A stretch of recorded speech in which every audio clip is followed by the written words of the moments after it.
Hello,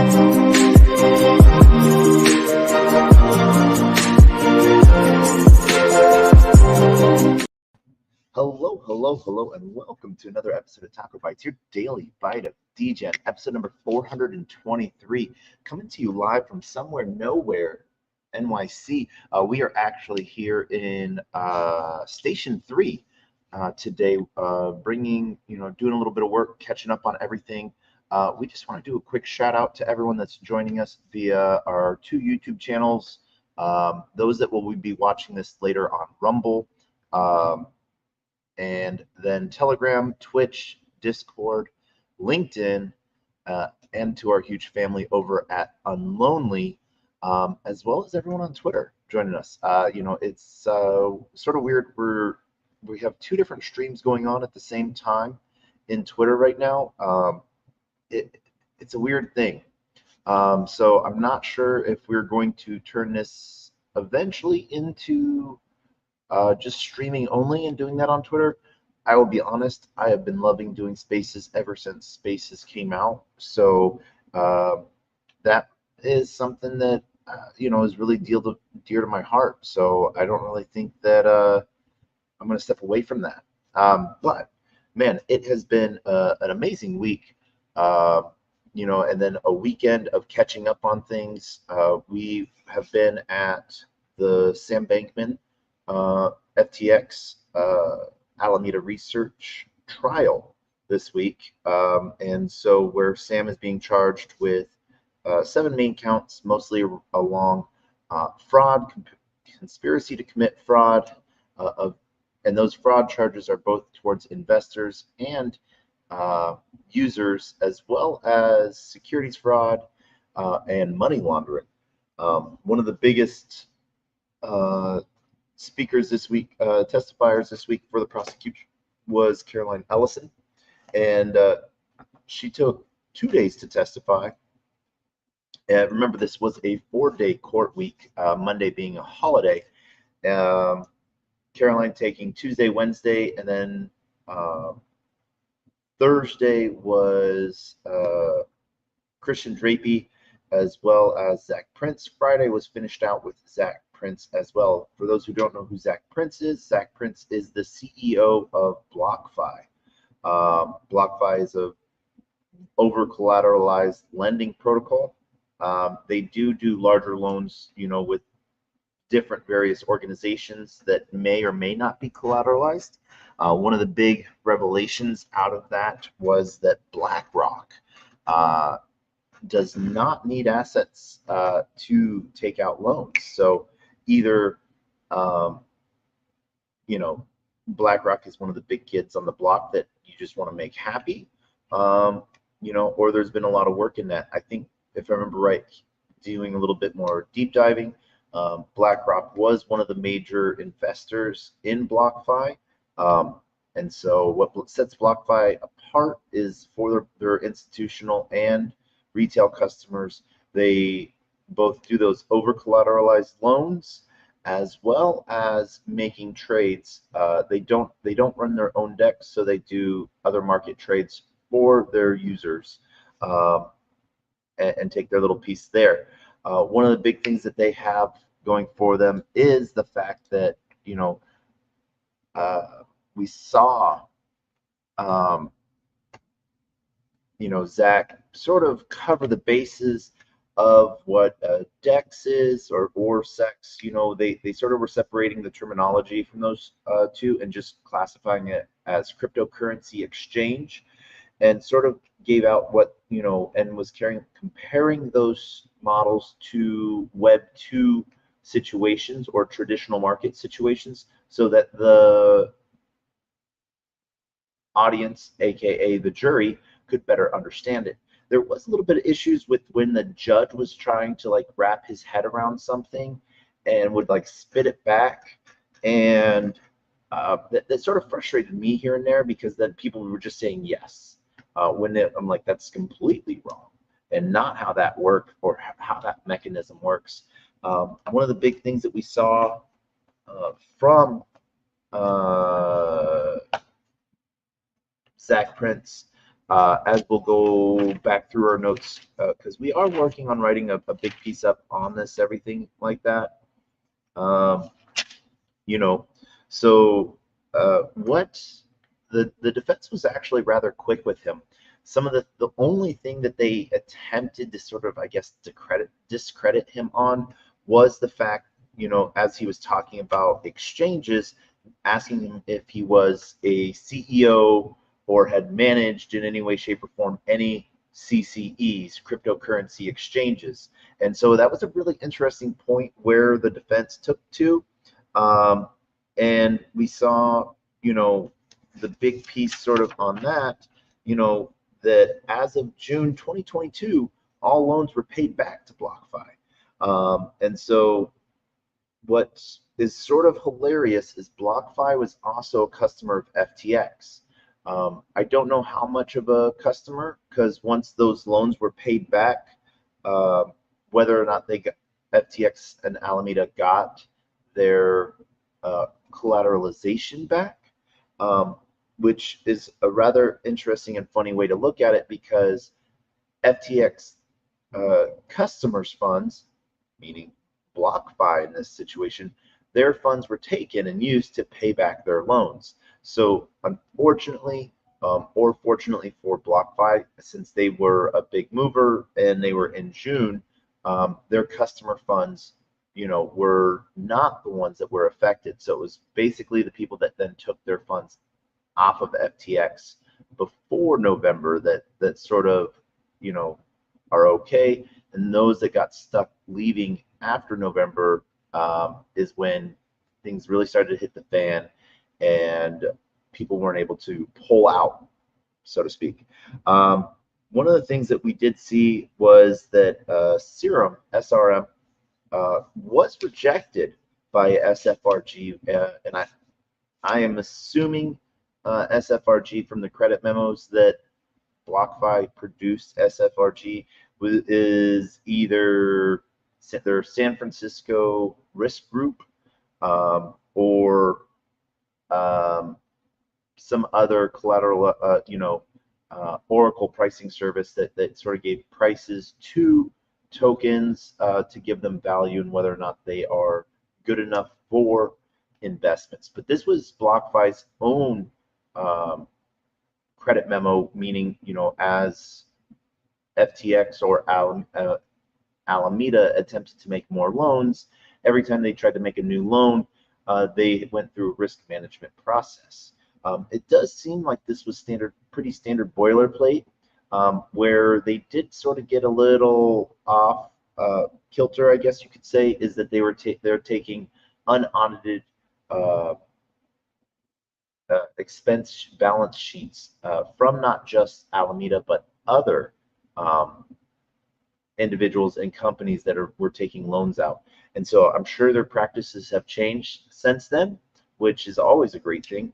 But it was something that they said was sort of the norm, and because they got them on a regular basis, and they, aligned with what they knew from other data sources, that this sort of all meshed together. It doesn't seem like to me that there was any collusion between BlockFi and Alameda. BlockFi seemed pretty cut and dry in this, and it wasn't until Alameda looked to take a new loan of roughly $1 billion, and this was bumping their loan power from 45 million to $1 billion. The first time that they attempted to do this, they were that loan was actually denied, and that was because they were over collateralizing. Currently, they were at like a 200% over collateralization.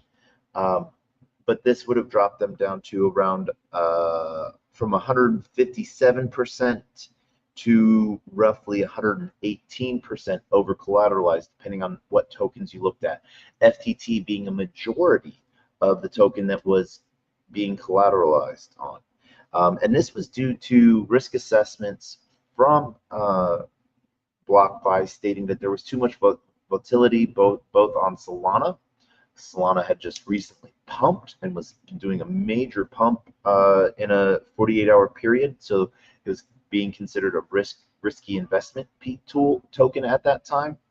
And FTT as well had sort of jumped in price. And we had seen that because if we were looking back in those dates, this was in around August of 2021.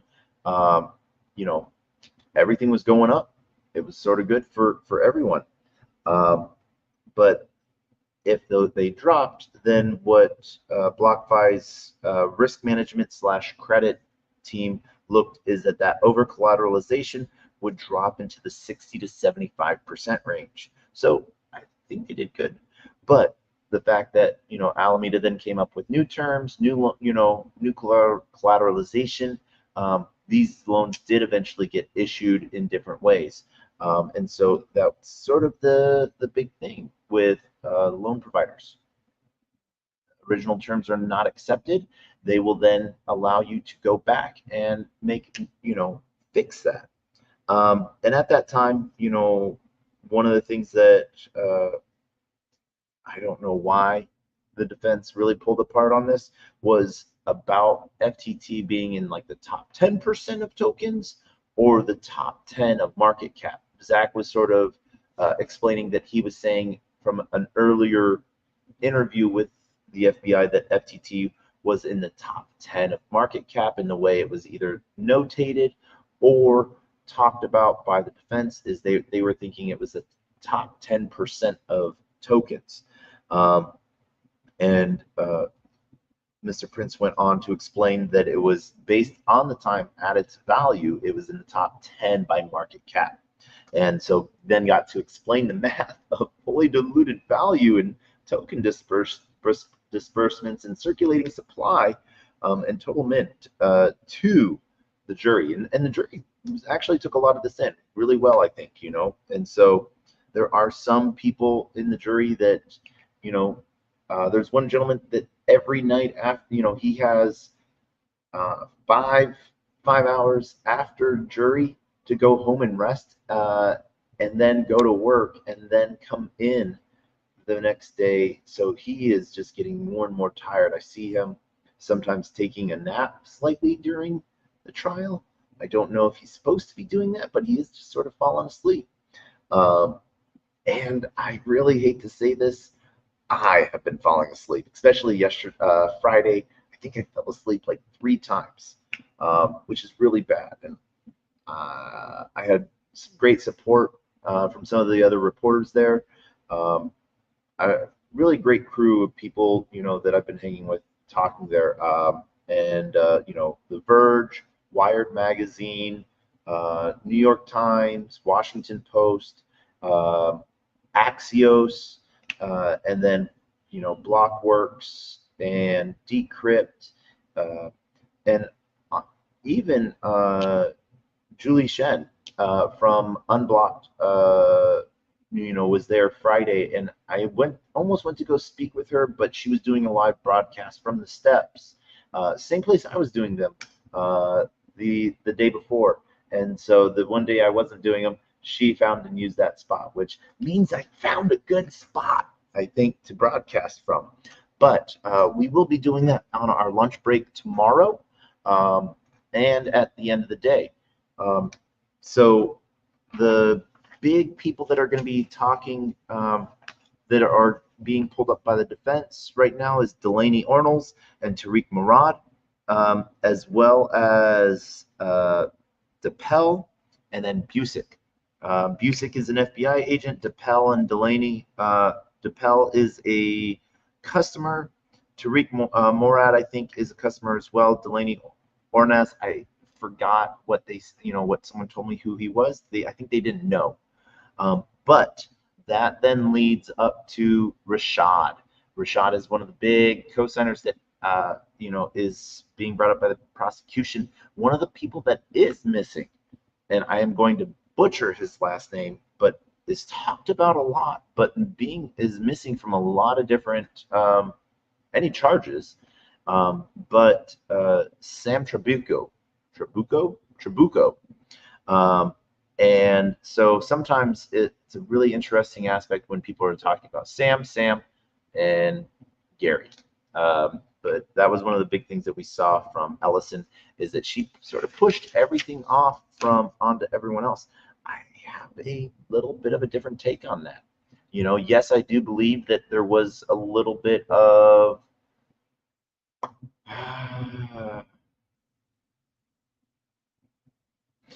see, I do think that there was a lot of not, collusion, obviously, between Sam and Caroline Ellison, but she wasn't just this hapless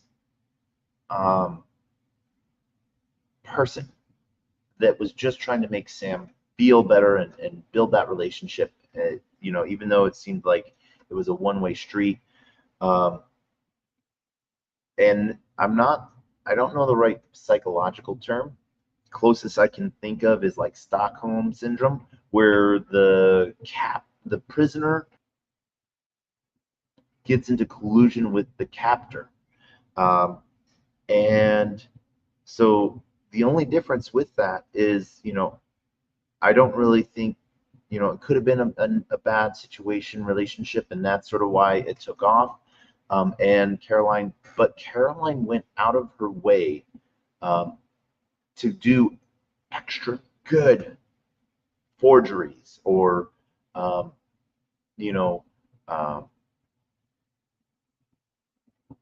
acts of fraud. Like one of the things, like they had their internal balance sheet, then they ended up creating external balance sheet that went out to investors and loans, not necessarily investors, but loans and stuff like that. And one of the things that, instead of just making one version, she made 7. So totally. And then it was like option 7 got sent to everyone. And option 7 is actually the balance sheet that got sent by one of the people that held loans, that got sent to CoinDesk, that CoinDesk leaked or put out on November 2nd, which slowly started this decline for FTX. And when I say slowly, I mean within the week, because by November 9th, a week after everything had started, Caroline Ellison was having her all hands meeting with the team, which, the day before had just sort of, news had broke that Binance was making an offer to buy. And then that was followed by the amazing Rick Best on his 3rd day at the company, recording this all hands, Alameda all hands meeting, where one of the best, we got to hear Caroline explain everything to her employees. And this was a recording that Christian Drapey got, and as soon as he got it, turned it in. But it was floating around Telegram for a minute in December. I do remember that, in late November. But shout out to Rick Best for his 3rd day on the job. But after hearing Ellison sort of explain everything that was going on, how the funds were being used by FTX customers, Drapey had the best line to Ellison, this wasn't just like a YOLO thing, right? Caroline then laughed a little bit and was like, no, there's the rest of the team is knowing about it. And then what Caroline chose to say was that it was, if anyone had taken the time to look at the balance sheets, they could see it and they could, extrapolate that as well. So it was a rather interesting play there. And in my head, I'm like, well, wait, is this external balance sheets, or was this internal balance sheets that it could be seen in? So we will see a lot from that, I think, coming up. And the last 2 days, Thursday and Friday, were actually slower by the defense on objections, which was rather interesting, especially Friday, sort of, those slowed down. I almost, sort of wrote out like a drinking game for objection overruled and objection sustained. there's just too many objections, and I do not have enough energy drinks to do that drinking game. I would be so wired. The courtroom officer would hate me. They did dislike me a little bit Tuesday. I did come into court with my digital watch. They saw the recorder on, I think, and so have had to play nice, and it was one of those things where got to sort of push that out. One of the things, and then real quickly, just sort of want to shout out to Valve's BTW, joining us from Twitch. How are you doing? I hope you're doing well. Shout out to you. Yeah, that is sort of the short and nasty of everything going on. One of the things that I wanted to talk about real quickly, and I'm posting this out as we're talking about it, was Burn It DAO. Something that just having a little bit of, across my desk from someone I know. And go check out the website. Actually, let me post the website. And I'm just all about this website. But the idea behind it is basically an on-chain game that's in perpetual. So autonomous and anonymous. This game show will have roughly, will go until and it will mint until it won't start until everything is minted. Mint price is like 0.07125, I think is what the mint price is. I think around $121.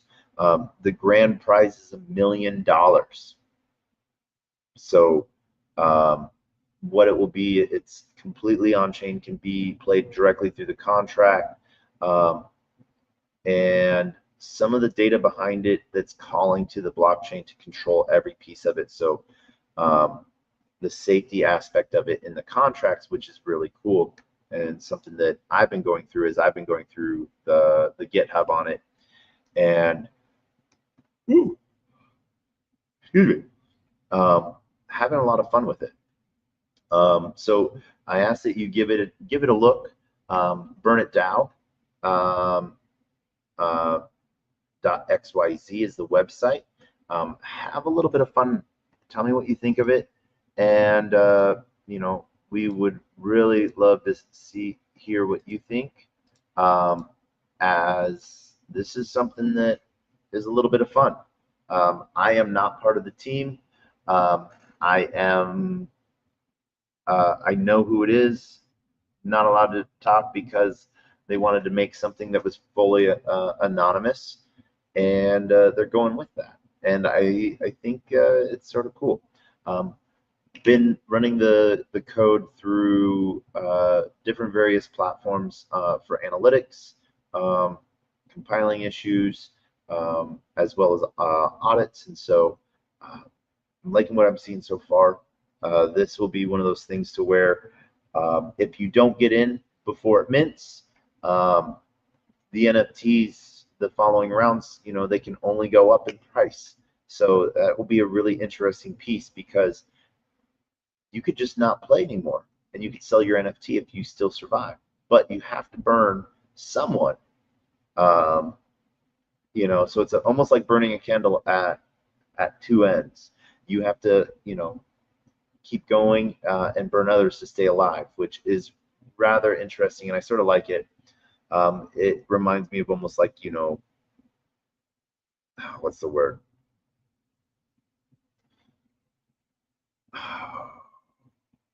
Man, I cannot remember the name of that book right now off the top of my head. not like Survivor Games, but something along those lines. Hunger Games. There we go. Hunger Games. I knew I would get there.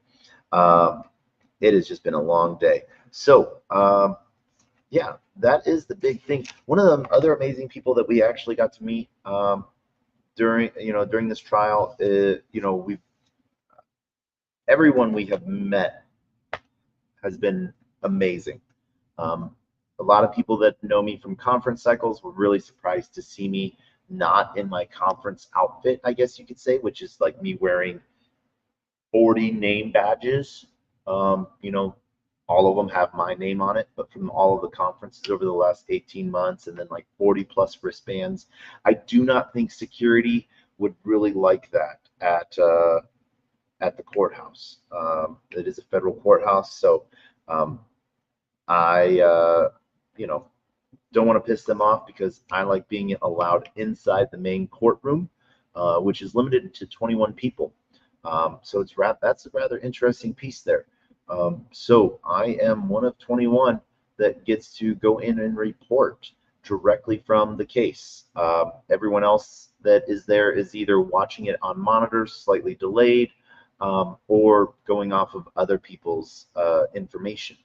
Be careful. There is a lot of misinformation going on about that. One of the things I did see was that quoting out like you could just turn Solana off or on by a button, and this was like a power that FTX had. And no, that was never said. No, Solana does not have an on-off button. I think I think there's a $400,000 bounty out for anyone who can find an on-off switch in the entire code GitHub for any of Solana. So that is a rather good bounty if you can find one bug or one switch or multiple switches that make that happen. The other aspect too, so we've had SBF trial. That was last week. That was this week as well. Then, a little bit with Burn It DAO. Following up now with Zen. Joined one of the Zen ecosystem calls today. Used to be known as Zen Week in Review. Really cool space held by Clout Clocks and Simple Waters. Now it's RC and Simple Waters. RC is CC Clout Clocks, but with a new Twitter account. I don't know if his other one got banned or restricted, but rather interesting twist there. And so as my spaces, I hold spaces completely different. Every space I go to does not really allow name calling, and so that is my number one. My number one pet peeve with that space is sort of the rambunctiousness from a lot of the speakers, and a lot of people have put a lot of their money behind this, and so I can understand that. But at the same time, these spaces are not just a few handful of people, but they're 200 to 500 plus people, and new people join them all the time. It doesn't really make it an inviting ecosystem for those people that are going off on that. And so I'm really I'm just upset with that, but once again, it's not my space, so not my say. How I can tell someone to run it a little bit is, just suggestions, but then I don't actually have to participate in those. And I think that's mainly one of the reasons why I have not been going to the Simple Waters Week in Review, is because of that disrespect that happens on stage. That's just something I don't want to associate with personally. I have better things to do. Today, I had cigars to smoke. I spent 4 hours at the cigar lounge today before coming to the office here at Station 3. And what I like to say is that was just an aspect for me to run into some amazing people that were leaving Station 3 as I was coming in. And so um, I I'm just sort of happy that I was able to do that. Um, but let me see something real quick. I'm trying to see. Um, uh,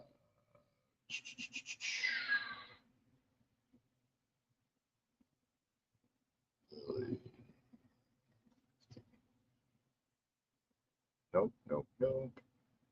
Um, let's see here.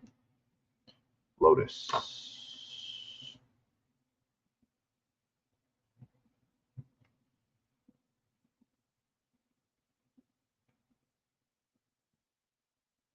Dang, I don't know where that might be. I did want to give a huge shout out as um, I have ran into um,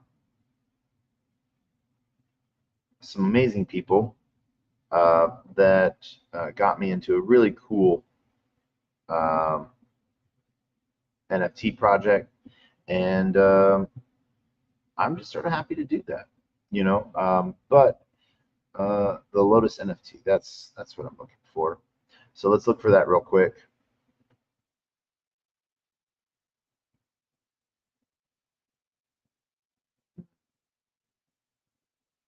I don't know why I cannot find it, but um, yeah. So we will have to check that out. But we got to run into those guys, and we haven't seen them since the Solana Hacker House. So that was a really interesting and fun time to talk to them for a minute, see what they're doing and building out. And as they're using Station 3 as well for their office, they have an office here in Station 3. So it's really cool to see builders building. Me personally, I'm actually waiting. I'm on the wait list for um, an office as well. So 0x Degens will have a physical office in New York City. At 26th Broadway, literally right outside the Wall Street Bowl, uh, which is a pretty cool thing to walk out to. Except for when it's raining, then it's pretty empty. But pretty much the entire time during the day, that bowl has lines of people in front of it, wanting to take pictures with it. Pretty famous bowl, so that's sort of cool to see. But it has been a great week in review. Some of the things I've been out and about doing, doing a lot of stuff within Radix DLT as Radix Babylon has gone live. So if you have had a Zeus wallet or Olympus wallet, you do need to upgrade your wallets to Babylon now that smart contracts are live. There is a lot of different cool stuff going on there. We actually just launched our token. We launched a token over there. I don't even know how it's doing. Let's go see how it's doing real quick. Aussie Swap. Aussie Swap is the way. And so let's go see here. Player One Taco token. Let's go see here. Nothing but green candles. Yay! That makes me happy. Um, we created what? What did we create? We created 21 trillion of these tokens. 21 trillion and 69. And so that was sort of a fun thing. And then we made a bunch of different liquidity pools between Aussie Swap and Caviar 9, hoping people would buy it out, or not buy it out, but buy it. But we are going to be pushing a lot of that token out there and airdropping it because that's sort of what we want to do. We just want to give it away. And then hopefully people will have some, fun with it and find some of the different liquidity pools for it. And hopefully they just don't dump it, but you never know. Um, it will be an interesting thing to see. And, huge shout out to the Aussie Swap team for making an amazing token launcher that is nice and simple. One of the things I want everyone to be aware of and to be ready for, blockchain fuel. That's an alpha there. But that is it for the day. We hope that you're having a great day. And if you are listening to this and you have been a CPU or GPU miner at any time, or you have the capacity to be one, again, I have a shout out for you. Please reach out to me, let me know, and have some connections that I would like to make for you, because someone wants to meet you. And that is what we are going to wrap it up today's TacoBytes on. Burn it down, SBF, and Zen. Let's get a little permissionless and have a little bit of fun with this. Also, speaking of permissionless 3 tickets are out and ready to be sold at $199 right now. Those prices do go up all the way up to $2,000 the week of the day, or I think it's like the day of the conference or day before. They go they slowly slide and scale. So right now they're $199. They go all the way up to $2,000. And it will be in October of 2024 in Utah. Why am I forgetting where in Utah? Not St. George. Might be in Salt Lake City. I forget off the top of my head. But I am working for a promotion within Permissionless. Currently, last year I was the junior intern to the senior intern of the Permissionless Twitter account. Hopefully, and that was an official position, meaning there's not real interns. There's just a cool marketing team that take on the role of intern for the Permissionless Blockworks Twitter account.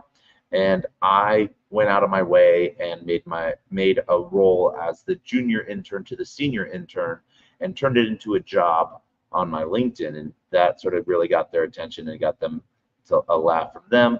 And yeah, so I had a great time, and we will see you all next time. And as always, we end every space the same, but before we do, we want to just say a huge thank you to everyone joining us from Unlonely, those that are coming to us from Telegram and Discord and LinkedIn. Huge shout out to those that are watching us on Twitch. Thank you for joining us. I hope that you like and subscribe and share. That is my call to action. I ask that you do. And then we will also be putting this out on Rumble and we have not yet, where is that? We have not yet made the subscriber count yet to do live shows on Rumble. So we ask that you register, and we're going to drop our registration link on Rumble. And we ask that you please make an account if you don't already have one, and give us a follow as we are working to be able to do live streams on Rumble once we get to that follower count there.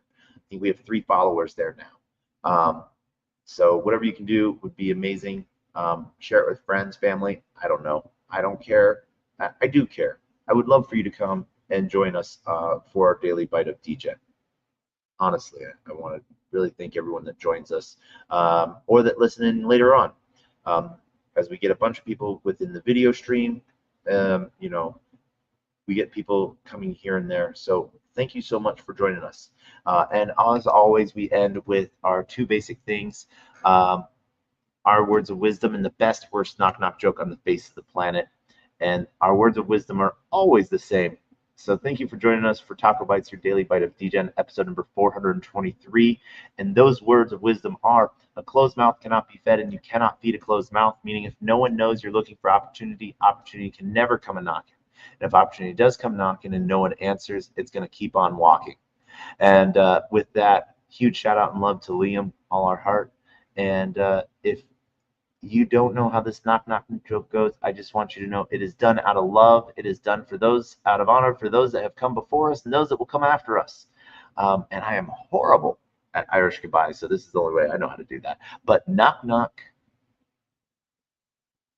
who's there?